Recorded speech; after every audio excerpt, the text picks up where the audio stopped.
Good evening. Okay. Take it away. Okay. Is it silent, your phone? Huh? Okay, it's silent. I put it on silent. Is it on silent? Yeah, right? Okay. Of like, you can cut the person off right there and then, but I want to make sure that when I'm cutting you off, this is the right decision that I'm making. So when God had told me and sent me that dream and told me prior, I think that's what kind of gave me the spiritual confirmation that this friendship no longer serves me anymore. Hi, guys. Welcome to the first episode of the Chef Flay campaign. If you're new here, like, subscribe, leave a comment. And if you are returning, welcome back. So pat yourself on the back if you made it into 2026 healthy, revived, and refreshed, and brand new. So, like I said today is our first episode of 2026, and as you can see, the background is different. So that means I'm bringing a different type of scenery to my subscribers, and I just can't wait to talk about what I have to talk about today. So you guys are probably looking at my what's it called, my attire, and probably wondering what is this, Lee? Why are you wearing this? Today we're at church. Today we're at church. This is my church clothes. This is my church fit. Today I'm bringing you guys to church. So today I'm gonna give you guys a little bit of like a 2025 testimonial before I, invite guests and stuff like that. I wanna obviously update my subscribers on my full 2025 year and what I experienced for 2025. So today we're going to talk about my testimonial, my 2025 testimonial. We're going to talk about destiny swapping. We're going to talk about fake friends. We're going to talk about jealousy. We're going to talk about envy. We're even going to get a little spiritual. We're going to get a little deep. And we're also going to talk about the Bible because you guys need it and I need it too. So why not?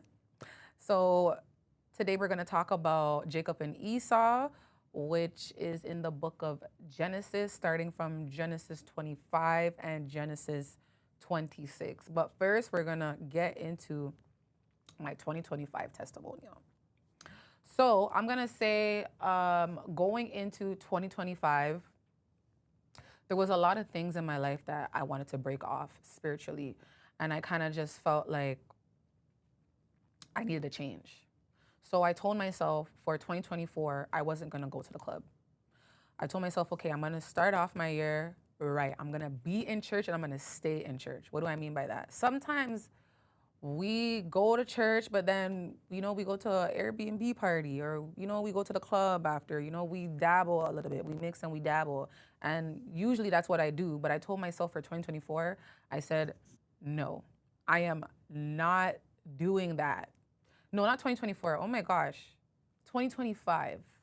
I told myself for 2025, I'm going to stay in church. That's what I told myself.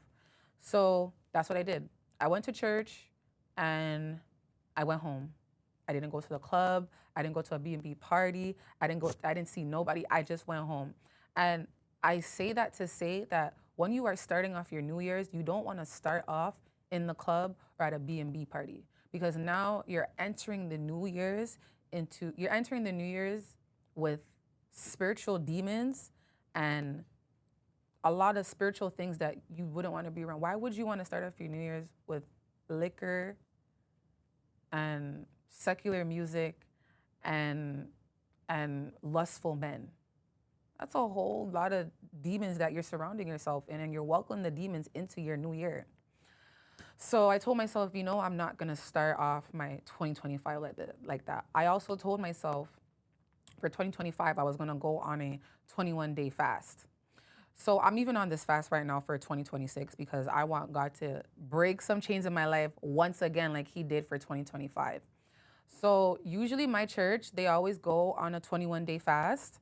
It's called a Daniel fast. So a Daniel fast is a fast that you fast from the morning and you break your fast at 4 o'clock, but you don't eat any meat. You don't eat no meat, no sweets, no sugar, no chips, no McDonald's, no Taco Bell, nothing. Like you don't eat it's like kind of like being like a vegetarian for 21 days. And even that, like no meat, no fish, no nothing. So like you're really just eating whole grains, water, um, and gluten free. Like you're just, it's like kind of like, but realistically, we as Christians, we go on a 21-day fast because it's also just a spiritual thing.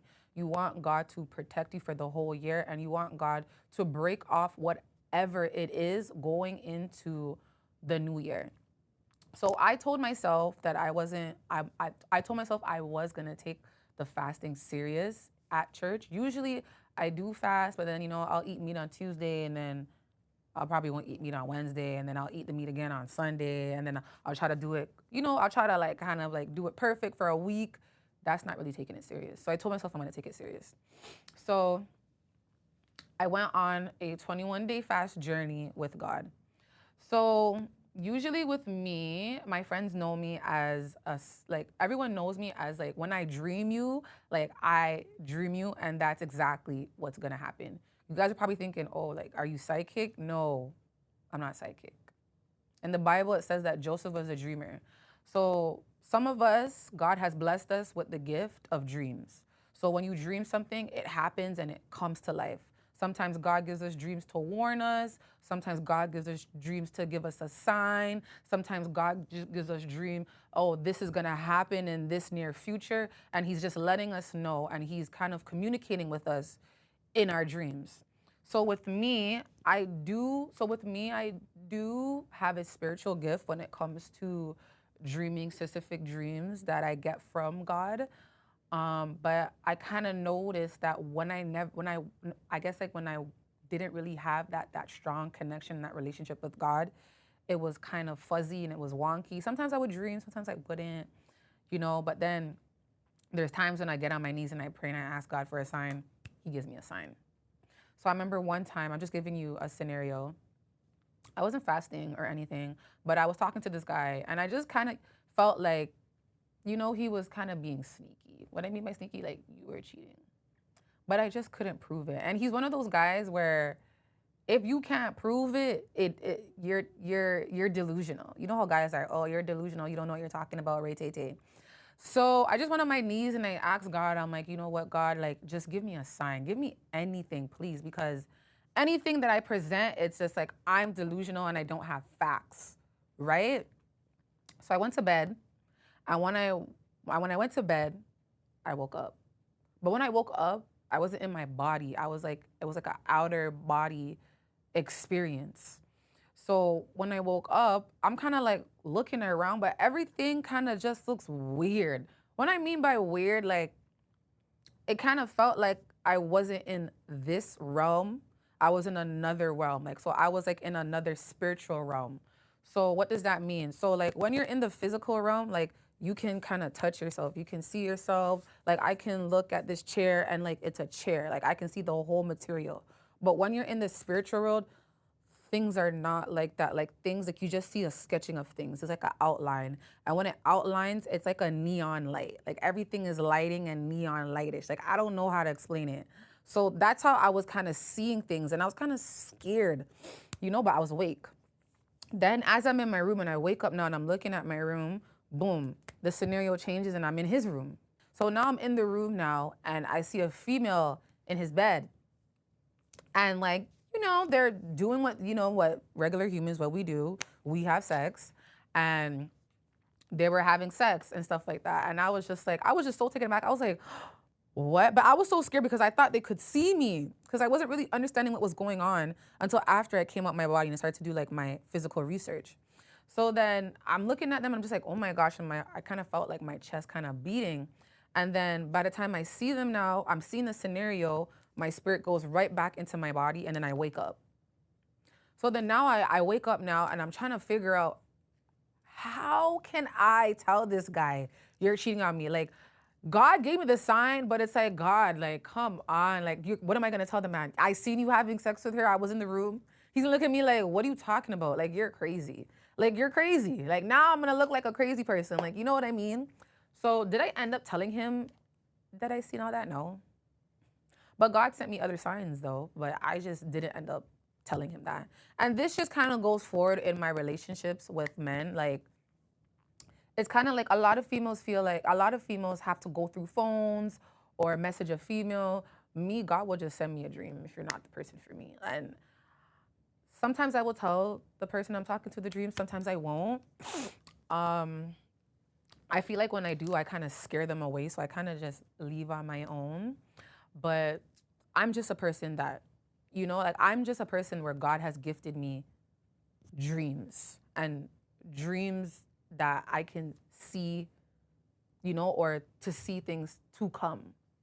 So moving forward now, everyone knows me. So yeah, as I said, all my friends know me as the person that like when I say like, oh, I had a dream about you, my friends be like, is it good or is it bad? If it's good, I'm ready to hear it. If it's bad, I don't want to hear it because everyone like even when I have one of my friends, she's like, girl, like what? She's like, I'm scared of you. She's like, are you psychic? I'm like, no, don't ever you call me psychic. I am not psychic. I am a child of God. So moving forward now, so even now, the person I'm talking to now, like even when I have a dream about him, like he listens to me now. Before he never used to listen, and then he'll come back and be like, "Wow, Lay, like what you told me or what you seen, it's true. It happened." So, anyways, moving forward. So I started my 21-day fast, okay? And I was praying for things. I was praying God to break certain things in my life that I was going through. I was praying for God to increase my finances. I was praying for God to bless my business. I was praying for God to even bless my relationship with the person that I was talking to. And if he's not the person, I was praying for God to just cut it off. Because I wasn't wasting no time in 2025. And I was also praying against fake friends because I kind of just felt like, okay, Lay, you're 25 now and your friends like you just have too much friends like how am I this age and I still have all my friends still? You guys all cannot be liking me. Some of you guys are fake. Some of you guys are talking about me. I just can't tell who. Like, no one's telling me anything. Nothing's coming back to me. So I told God, I said, whoever is around me that is not for me, cut them off. Show me a sign. So, like I said before, I went on my knees, asked God for a sign. He gave it to me. So told God to show me a sign, and that's exactly what He did. I also prayed against Judas spirits. So a Judas spirit. When somebody prays against a Judas spirit, we have to remember that Jesus had disciples, and Judas was a disciple, but Judas was not for God because he sold Jesus for 30 pieces of gold, and he kissed him on the cheek. And then after when he kissed him on the cheek and he did what he did, he kind of felt guilty about what he did, and then he hanged himself because he couldn't live with himself for what he did. So I was also praying against Judas spirits because whoever is not for me, reveal it to me. And when you reveal it to me, I don't even want to cut off the person. I want God to do the cutting, or I want the person to do the cutting. Because sometimes when people are not for you, they kind of just cut their own self off. You don't even have to cut them off. They kind of just do it for you. So going into my 21 days of fasting, I was praying and I was really on my knees and praying to God for certain things. And after my fast, no, before, a little bit before my fast was ending, God gave me a dream about one of my friends. Remember, like I told you, I was praying against fake friendships. And this dream didn't make any sense to me. And when I got the dream, I never understood the dream, but I'm gonna tell you the dream. So the dream was I was in my room and I was sleeping. But it was one of those ones where I was sleeping, but I'm in and out of my sleep. So I can still hear, I can still feel, I can still sense. So I had my friend, this is like my closest friend, like this used to be like dog. She came in my house, opens the door, she's calling my name, Lily, where are you? Where are you? Get up, get up. And then she walks upstairs, opens my door, sees me sleeping. So then she kind of like looks over me, waves her hand, trying to make sure, I'm sleeping. But she doesn't know I'm in and out my sleep.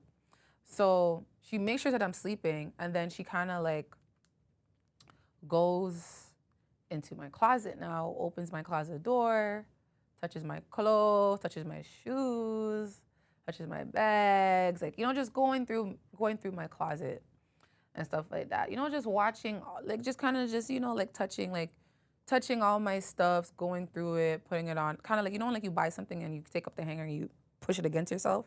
That's what she was doing. So then when she was done doing that, then she sees me sleeping on the bed And the way how I was sleeping, I was kind of crouched up, and like I was crouched up like a fetus in like a womb, kind of like I was crouched up like a baby. And she came in my bed and crouched up in the same position. And then after, when she crouched up in the same position, she got off the bed, kissed me on the cheek, and said, "Lay, I will forever love you." And then walks out my room and walks out my house. And then the dream just ends, and I just kind of just wake up. And I woke up and I was like, God, what does this dream mean? Like, I don't even understand this dream. And I was trying to understand what the dream meant. And God told me, you're going to understand the dream, but you have to continue on being her friend, and you will understand the dream. So that's exactly what I did. And sometimes when God is speaking to you, sometimes the voices of God can be different. It can be very loud and harsh, like Moses, or it can be soft and subtle, and it's kind of like within your spirit. So that's what happened. And literally after my fast, I fasted in January, February after my fast now. We talk every day, we're calling each other, we're talking good, good, good. And then she calls me and she tells me, oh, like um, how her car had broke down and how she's looking for a new car and stuff like that, and how she's so stressed out. So I told her, I said, okay, girl, like, if you ever need anything, if you need me, like, I'm here, like, I'll help you, no problem. So she's like, okay, like, like, I told her happy car hunting, and then that was it. So she calls me like maybe like a week later, and she goes, oh my gosh, like I need your help. And I said, okay, what do you need help in? She's like, oh, like, like I'm here at the car dealership, but I don't know which car to get. So I said, okay, what are your options? She's just like, oh, my options are the Benz, the Beamer, or the Audi. Okay? I'm gonna stick a pin right there, and I'm gonna give you a backstory. So me and this person, we have been friends for at least like 10 plus years. Okay? And I had recently got my Audi, but I got my Audi when I was about 23. So when I got my Audi when I was 23, I never told anybody about it. Me, when I make my moves silently. I don't tell a soul. As soon as I know I can do it and I'm ready to do it, I just do it. I don't tell nobody because I don't want no bad mind, no negativity stopping my progress. So I did that, got my Audi, whatever. Before that, I was driving a Honda Civic, and before that, I was driving a red Nissan Extra Hoopty. The ones that know, and I'm gonna put the Hoopty right here where my finger is. So, anyways, so I got my Audi. Didn't tell anybody about it. Okay.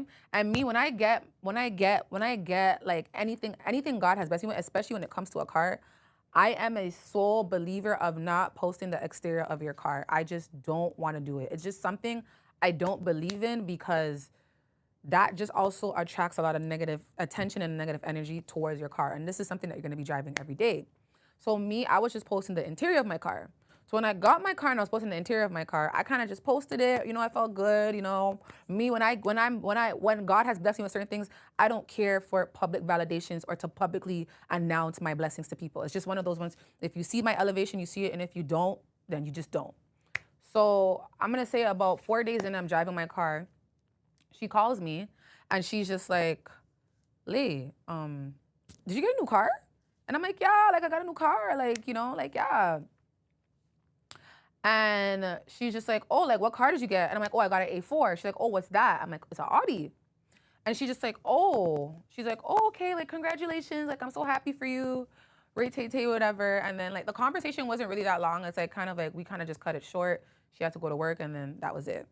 So the next day, I kid you not, she calls me and she goes, oh, what car did you get again?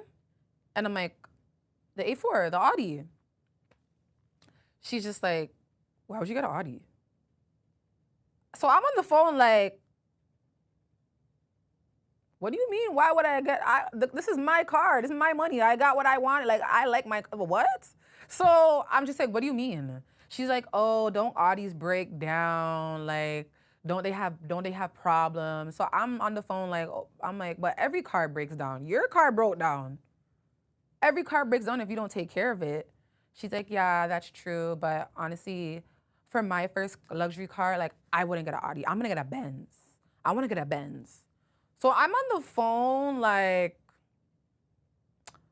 okay, like I don't understand like why you said it, but I'm just gonna just brush it off and sweep it under the rug. And I literally just told her, I said, okay, when your time comes, I hope you get the car you want. That's what I told her. And it's so funny because when I got my Honda Civic, it was like this. It wasn't really the same. It wasn't really the same reaction. I got my Honda Civic, but I only got my Honda Civic because my hoopty broke down, and I love my hoopty. And my hoopty broke down, and living in Brampton, if you are carless in Brampton, you're doomed. So I had to get a car. So I got a car. Didn't tell her about it. Same thing. I don't tell nobody about anything. Actually, I just don't trust anybody when it comes to God blessing me. Same thing. I posted my car, posted the interior of my car because I don't believe in posting the exterior of my car. Same thing. She's like, "Did you get a new car?" I said, "Yeah, I got my Honda Civic, Ray Tay Tay." She's like, "Okay, like like I can't wait. Like when you come over my house, like I want to see it." Showed it to her. She's bigging me up, Ray Tay Tay, whatever. I'm gonna say like a month later after I got my car, because I got my car like May, June. So July, she's like, "Oh," she's like, "Yeah, I think I want to get a." She's like, "Oh yeah, I think I want to get a car for my birthday." So I'm just like, okay, like yeah, get a car for your. No problem. Like. When she got the car, my mom said something to me that stuck within me. And she's just like, "You don't see that your friend's competing with you?" And I'm like, "No, she's like, we're both elevating together." She's like, "No." She's like, "You have to watch out for this friend. This friend is competing with you, and this friend wants your destiny." So if you're Jamaican, you know how Jamaican parents are. Jamaican parents, they just do this. So I'm just like, okay, like, whatever, mom, like, like you're just doing too much. Like, it's not even like that. She's like, "Okay, if you don't want to listen to me, don't want to listen to me." But she's like, "You're gonna remember when I told you this." Okay? So let's fast forward to the car now. So she tells me her option. So in my head, I'm like, why is the Audi even an option? But no problem. So I told her, I'm like, get the car you want. So then she goes, "Oh, like, I don't want to get that car. It's just too much, this and that, like. And then she's talking about Beamer, like it's between the Audi and the Beamer, but Beamer's break down. So technically she can't really drive the Beamer, and Audi's break down too, but she just want to drive the Beamer because Beamer's break down more. And so it's just really down to the Audi. So I'm on the phone like, okay, so then why'd you call me? You know what car you want to get. You have like you're sold on a car already. So why are you calling me? I just told her, I said, okay. I'm like, okay, like if that's the car you want, then get the car you want. Like. So fast forward to now, she gets the car, she posted the license plate. She posted the license plate first. And then she posted the license plate. So I told her, I'm like, oh, congratulations. Because when you post a license plate, like that's kind of like you indicating that you got the car. So she posted the license plate. I told her, congratulations on whatever car you get. So then now she posts the car. And when she posts the car is the same exact car I have. The same exact car you said you would never get. So it was the same make, same model, same color, same everything. So I was kind of taken aback and I was astounded. I was like, damn, if you were gonna get the same car as me, why didn't you just say, you know what, Lay, like I was dissing up the car and I said this ABC about the car, but I've grown to like the car and I think that's the car I'm gonna get. So I was kind of taken aback that she got the same car as me because I wasn't really expecting to get the same car as me because she's the type of person, if she says she doesn't like something, she's not gonna do it. So the fact that you did something that you stamped and literally swore down that you would never do, it kind of just made me reflect and kind of look at you a little bit weird now because it's like, oh, I know what type of person that you are. And sometimes in friendships, you do have that friend where they will pretend and say they will never do this or they don't like this, but then go behind your back and do the same thing that you're doing, but want to belittle you for they want to belittle you for doing it because you did it first or because you look good while doing it. So what happened? So yeah, so then she posted it and I was just kind of just looking at everything a little bit weird. And then I went back to my dream.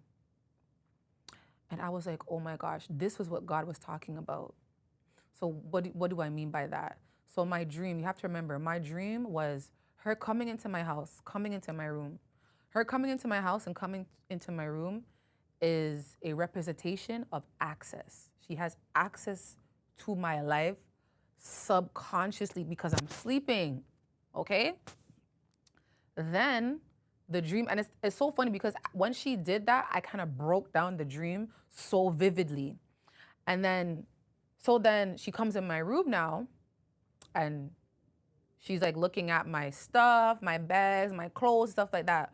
So that is kind of her monitoring what I wear and how I'm getting this and how I'm getting that, monitoring kind of like my lifestyle. So then let's fast forward to when she kind of crunches up like me. That is her mocking my behavior. That is her mimicking everything that I do. That is her comparing herself to me. That is her matching up herself to me. That's her kind of just always, kind of always comparing herself to me or even kind of competing in a sense, right?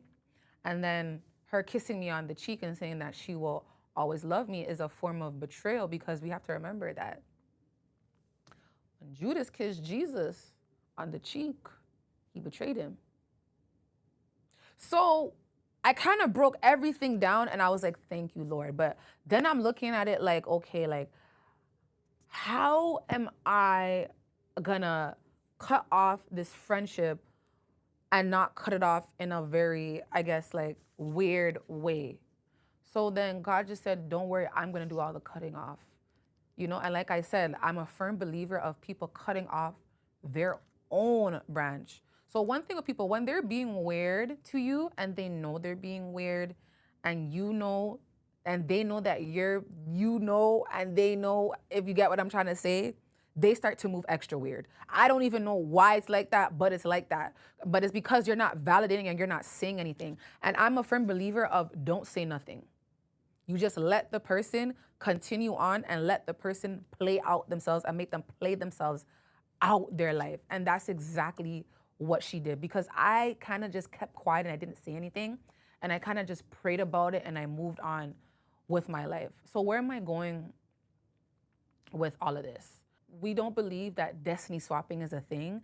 And I'm here to tell you that destiny swapping is a real thing.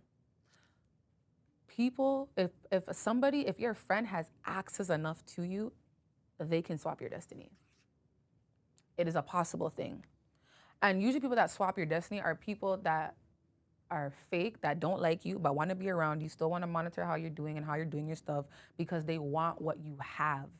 And that is not jealousy because jealousy is I would say jealousy is more materialistic. Jealousy is something that you have that I don't have. So say if you have a Benz and I have a Honda, I'm jealous because I'm jealous of my friend because she has a better car than me and I want that car. You just want the specific thing, like you just want the material. You don't want the person's life. You just want the material. Once you have it and you obtain it, it's like, okay, I'm good now. Being envious is kind of being envious of the person's aura, their energy, their life, everything as a package. Like you're envious of the package. So now you're not just only envious of the car, but you're envious of the things in the car. What do I mean by things in the car? What shoes the person's wearing, what bag the person's wearing, how are they getting their stuff, how are they making their money. You're just envious of the package alone. So being envious and being jealous is two different things, very two different things. And then destiny swapping is a mixture of them together. Because now it's like, or you have this insecurity of my friend has this and that and I don't have it. But because I don't have it, I'm just gonna prey on this person's life and I'm just gonna manifest this life until it becomes mine. And people are gonna say, oh, that there's nothing wrong with that. Why would you wanna prey on your friend's life and you don't like your friend? Everything's wrong with that. There's nothing to me, there's nothing right about that sentence to me.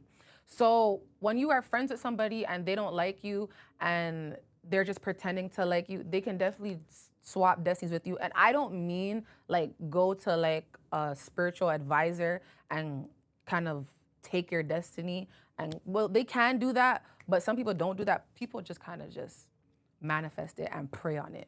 So what I mean by manifest it and pray on it. Say if you get a car, like my friend, you're gonna, even though they're gonna talk down on it, they're gonna manifest and pray on it and watch it.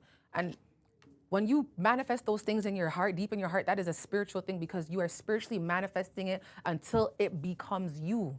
So then that now that person is draining you and leeching onto your light and leeching onto your energy until it becomes them. And sometimes when you are friends with these person, when you're friends with these persons, things don't go well for you.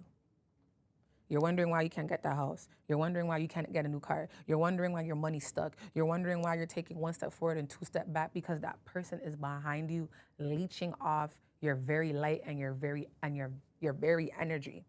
So destiny swapping is a real thing. It is a real thing. And if you're not discerning enough, somebody can definitely take your destiny. If you are discerning enough and God has blessed you with discernment, then of course you can see it, peep it, and then, kind of remove yourself from that situation. But if you're not a spiritual person and you're not kind of interested in spiritual things or don't have the spiritual knowledge to know when somebody's swapping your destiny, they will take your destiny and swap it with theirs and then just won't even talk to you ever again. So I don't want to hear, oh, what's for me will always be for me and nobody can take my destiny. If you're not spiritual enough, they can. So spirituality comes with discernment. You have to discern it to know it. And so now where am I going with this? So we say that destiny swapping is not a real thing, but destiny swapping is also in the Bible too, because we have to kind of reference back to Jacob and Esau. So for those who don't have any background or don't read their Bible, I will give you a background about Jacob and Esau. So Jacob and Esau were brothers, okay? Rebecca was pregnant and God came to her and told her that she has two nations in her womb. And one nation shall lead the other nation, okay? So there was Esau. So Esau was the eldest brother. So Esau was big, he was hairy, and he was a hunter.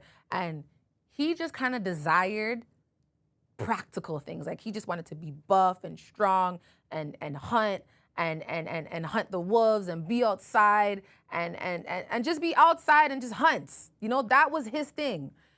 Jacob was younger. Jacob was more of like a shepherd, I would say. More inside, like to read books, book smart, spiritual at the same time, and had a relationship with God. And he was a spiritual person. And he desired the things of the spirit. So where am I going with this? So obviously Jacob has a birthright. I mean, Esau had a birthright. And Jacob kind of despised and envied Esau of his birthright. So what he did, he tricked Esau out his birthright because I guess Esau was hungry that day. And Jacob said, okay, I will give you this soup, but in order for you to get the soup, I want your birthright. And Esau gave him his birthright. He's like, what's a birthright if I'm hungry and if I'm dead? So he just gave it to him. But Esau was not he was not discerning enough and he did not desire things of the spirit. So spiritually, he didn't even know what Jacob was doing to him. Jacob knew exactly what he was doing, but Esau didn't have any desire for a birthright or spiritual things. Like I said, he was very practical. But Isaac loved Esau. Like that's who he favored. And Rebecca favored Jacob. So Isaac was getting old. And back in those days, the person that can ordain the blessing is the man. So the father ordains the blessing. So because it's Esau's birthright to get the blessing, that's exactly what Isaac did. So Isaac was dying. He was blind. He couldn't see. And I guess he had called Esau and he told Esau, I'm dying and I want to bless you. So go and fix me a meal. Make it the best meal ever. And that's exactly what Esau did. Because remember, Esau is a hunter. So Esau went out, hunted for the best calf ever and made it and prepared it for Isaac. But in the midst of this, Rebecca overhears that Isaac is blessing Esau, and Rebekah wanted Jacob to get the blessing. So she runs back and she tells Jacob to go and get the calf, right? But that's the thing we need to understand. When somebody, I would say, or like when somebody is trying to compete with you or trying to swap your destiny or they're envious of you, they move with speed. Especially when they know that, okay, this person is about to get elevated or this person is about to increase in whatever it is in their finances and their blessings. They move with speed because they don't want you to get that before them, like I said before. And that's what happened. Esau's just moving slowly because he's about to get blessed and he's in La La Land. And even in the Bible, it says that he did not move with any speed. He moved very slowly. While Jacob and Rebekah moved with speed because they didn't want Esau to get the no, Rebekah didn't want Esau to get the blessing before Jacob. So Rebekah and Jacob fixed the meal very quickly, right? And then Jacob asked Rebekah, which is his mom, how is he gonna bless me? I'm not hairy I'm not hairy like Esau, right? Because in the Bible it says that he was red hair and he was hairy and he was very buff. Rebecca said, "Don't worry about that. We're gonna figure that out. We're gonna get his hairs and we're gonna put it on his skin, right? Put it on your skin. We're gonna mimic his hairs, right? Mimication is not good because when somebody is mimicking you, they're mimicking you because they want to obtain your blessing and they want to obtain your destiny. And the only way they can do that is by mimicking your behavior. And that's exactly what Jacob did. So he got the hairs of Esau and he put it all over his body, right? Because that's the only way he can get Esau's blessing. Because Esau's blessing was for, no, Esau's blessing was for Esau. It wasn't for Jacob. So in order for Jacob to get the blessing, he had to pretend like he was Esau. So that's what he did. So he got, I guess like they sprayed some type of spray on him for him to smell like Esau, wore extra layers, and prepared the meal. So when he went and prepared the meal to Isaac, now remember Isaac is blind, so he can only really feel and hear and sense things and smell things. So that's exactly what happened. So as he's about to present the meal, he's like, so Jacob puts on this fake voice and he goes, here, Father, I'm here to present, I'm Esau. I'm here to present the meal. And Isaac goes, are you sure you're Esau? You don't sound like him. Your voice is a little bit high pitched like Jacob. And Jacob goes, no, I'm Esau. I'm here, like I'm Esau. I have the meal. And after he's just like, really? He's like, how did you get the meal so quick? How did you prepare the meal so quick? Because a real hunter knows there's no way you can fix the meal so quickly. So he goes, okay, no worries. I'm Esau. I believe it's you. Let me just feel to make sure that it's you. So he started to feel him and he goes, okay, you're hairy like him, but you're not as thick as him, but you smell like him, but then you don't sound like him. But he's like, you know what? I believe it's you, Esau. I believe. And Isaac blessed Jacob thinking it was Esau. Now Esau's running back now, running back in La La Land. Here, Father, my meal is ready. So now Isaac begins to cry and he begins to break down. And he's like, what do you mean? I already blessed you. And after he's just like, oh my gosh. Then now it clicks. Oh my gosh, it's too late. I had already given the blessing to Jacob. And whatever he already had blessed, when somebody's blessing you, they can't take it back. You can't take back a blessing. So he was crying, he was breaking down. He's like, I'm sorry. He's like, I already gave the blessing to Jacob. There's nothing I can do. I can't take it back. There's nothing I can do. I already had blessed him. So now Esau was kind of angry about that. Anybody would have been angry.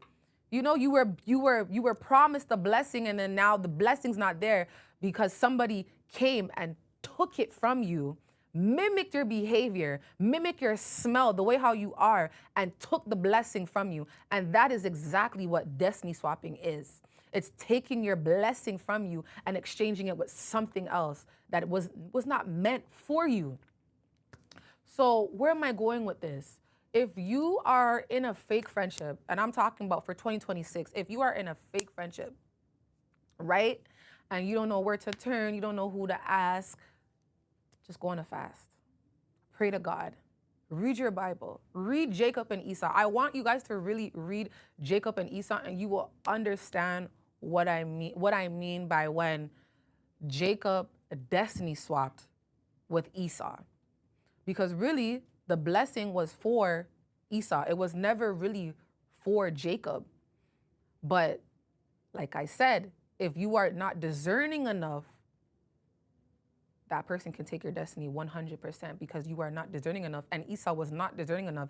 Like I said, Esau was very practical. He was a practical person.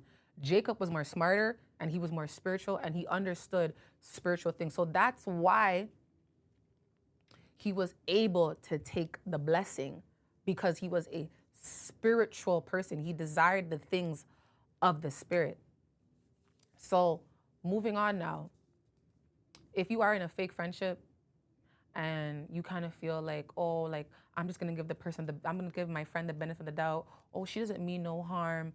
Look at the signs. Look at the signs. Me, I base people on actions. I don't even listen to words anymore.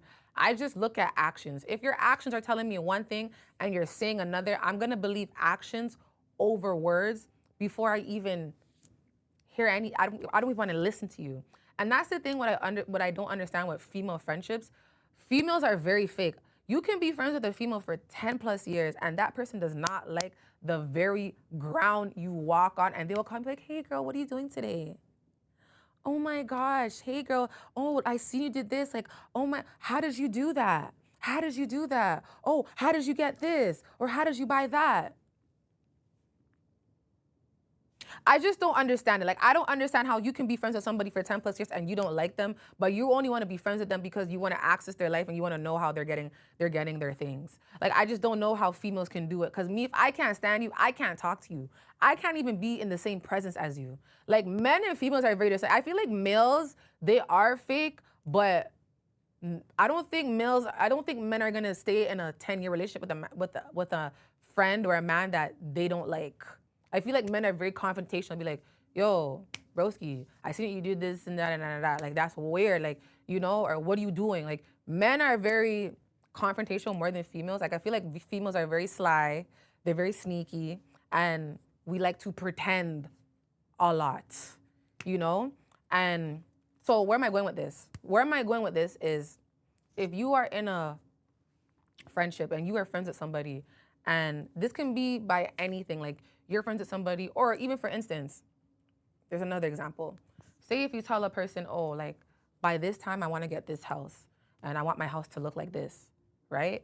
And you turn around and you look and your friend gets the house before you, red flag, red flag.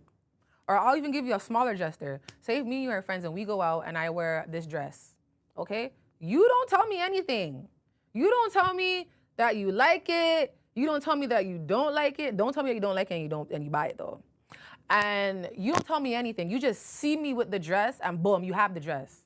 We're friends. Why wouldn't you not even try to even compliment me and tell me, "Oh my God, girl, this dress looks so good on you"? Why would you not compliment me and why would you not compliment me? We're not saying me, but like your friend and tell your friend, that girl, you look so good today. I love this dress. You know what? I'm gonna buy it. Or like say if I do wear the dress and you go, oh, I don't like that dress. That dress looks, I don't like it on you, Ray Tay Tay. And then the next day we go to an outing and you buy the dress. Red flag, red flag, red flag. No, that's not your friend. Or better yet, this is a good example.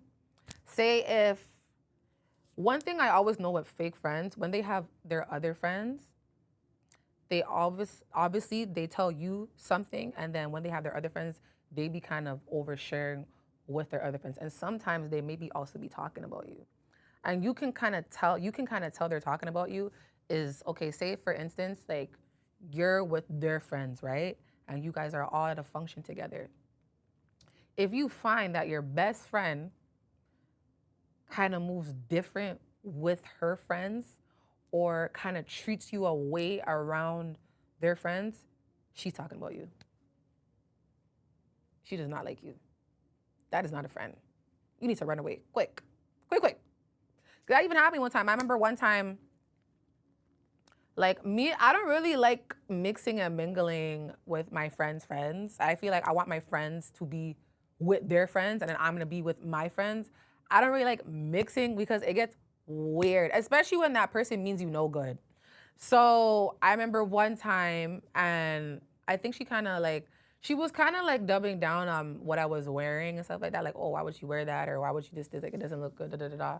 And then her friends were like, oh no, like you look so good. Like, what are you talking about? She looks good. Why would you tell her that? You don't, oh, you like, yeah, it looks good. Like, Lay, like, no, like this is looking good. And I kind of felt like she kind of felt kind of weird for saying that because nobody was in agreement with her. Like, literally nobody.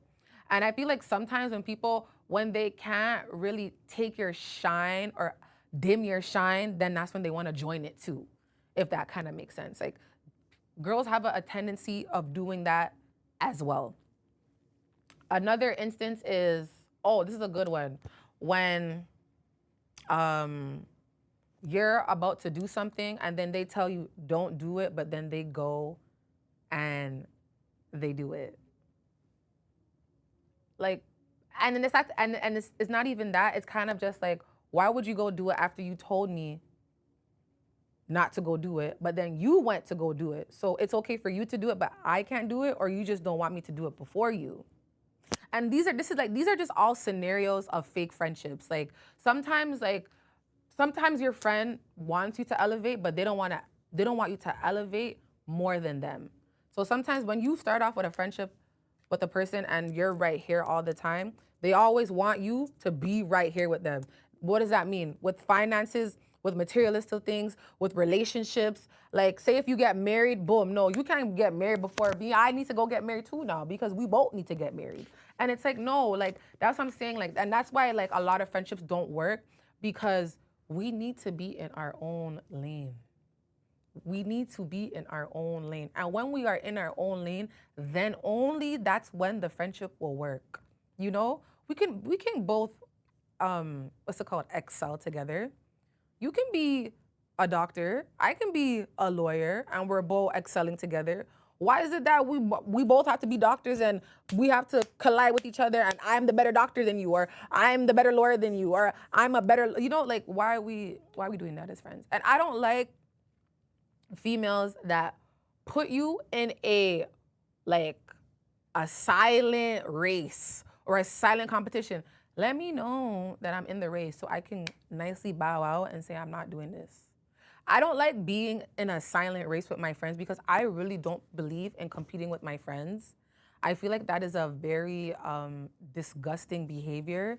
And that's kind of like a very dark and bad energy for you to be competing with your friends. Because in order for you to be competing with your friends, you probably feel like I'm better than you, but you have to kind of prove to yourself that no, you're the better one. And it's like, we can both be better together. Damn, like, why do we have to do that? Like, I don't understand. Like, that's what I'm saying. Like, me now, like, moving forward and as I get older, I'm so kind of confined in my little bubble because I'm so afraid of females because females are just too weird for me and it's just too fake. And I feel like what really hurts is when, like, you really love somebody, like, really love somebody down, and they're talking nasty things about you while you guys are friends. It's different if you guys are not friends and you rinse the person's name down. That's different. People do that. But it's different when, like, you really love this person and like they're not really reciprocating that same form of energy. And from then I've always prayed and asked God to send genuine people to me, to send destiny helpers, to send real people, real life friends that just genuinely want to be friends and that are in their own lane and that have an identity. Because one thing is um I was gonna say is one thing is jealousy also stems from identity crisis.